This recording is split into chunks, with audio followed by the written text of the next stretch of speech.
Hey everyone, it's Jessica at Pretty Prints and Paper, and I'm going to continue my letter archive series by highlighting today Q, R, and S. I'll be using this Zig Brushable's brush pen and the Pentel Touch brush pen as well to highlight how I vary my letters. I've done a couple videos so far, so check those out if you want to see how I vary the earlier letters of the alphabet, and here we go. I will start off with the Zig Brushable just to show you quickly how I do a Q. There's not a lot of variations that I use on this one, so it'll be pretty simple. I'm using Rhodia grid paper as my practice, and I start at the top, circle down, lightly up, push down again,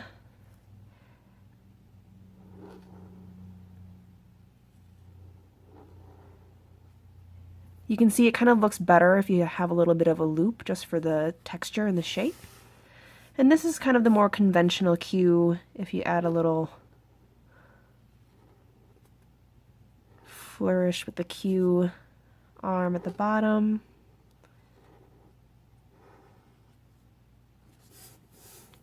The lowercase q, traditionally with an upstroke, oval. You can play around a lot with this by adding a loop here.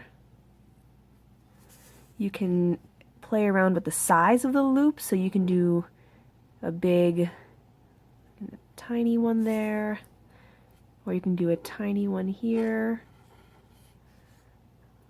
Play around with that a little bit. I don't know how many times you're going to have to write a lowercase q, but those are some variations there. And I'm going to switch over to the Pentel Sign Touch brush pen because I like to do some more flourishes with the R and the S. So I'll start off with this modern R little stem.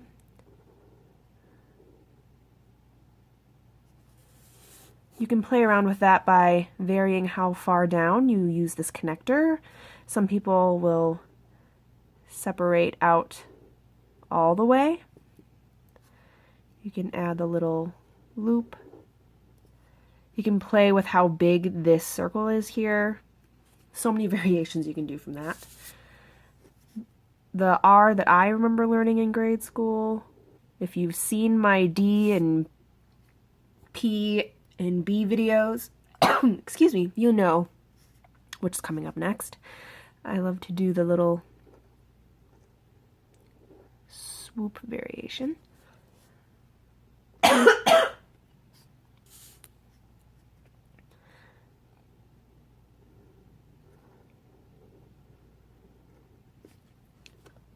So many ways to play with that. Adding loops, swirls, lowercase r, traditionally those couple strokes. And then the modern style adds this loop, which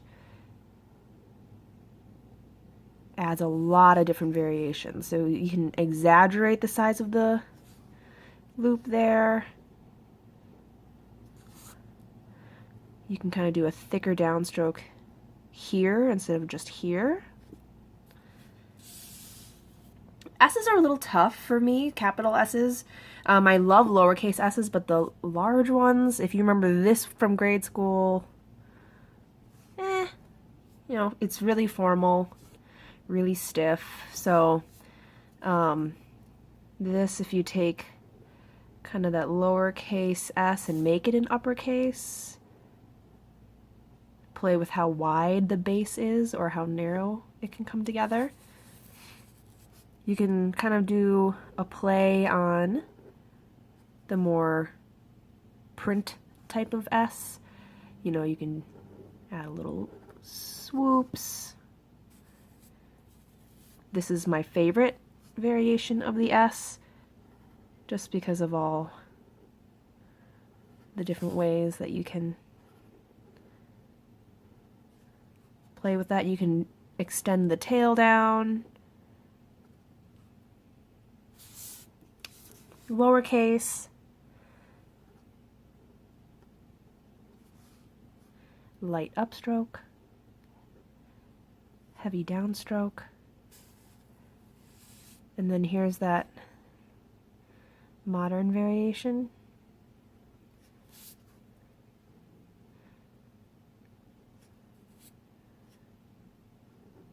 You can play with how big the loops are on there. So there you have it. Just a couple variations for my Q, R, and S. Play around with that. See what letters go together, what styles go together. If you start to do more loops, you might want to choose other letters that also have a lot of loops just to maintain consistency. Play around with the different types of pens that you have. Create different types of alphabets that are just yours. So that's all I've got for you today. Stay tuned for another video coming up for the letter archive, and I'll see you in my next video. If you liked it, please like, thumbs up, subscribe, share, but most of all, enjoy.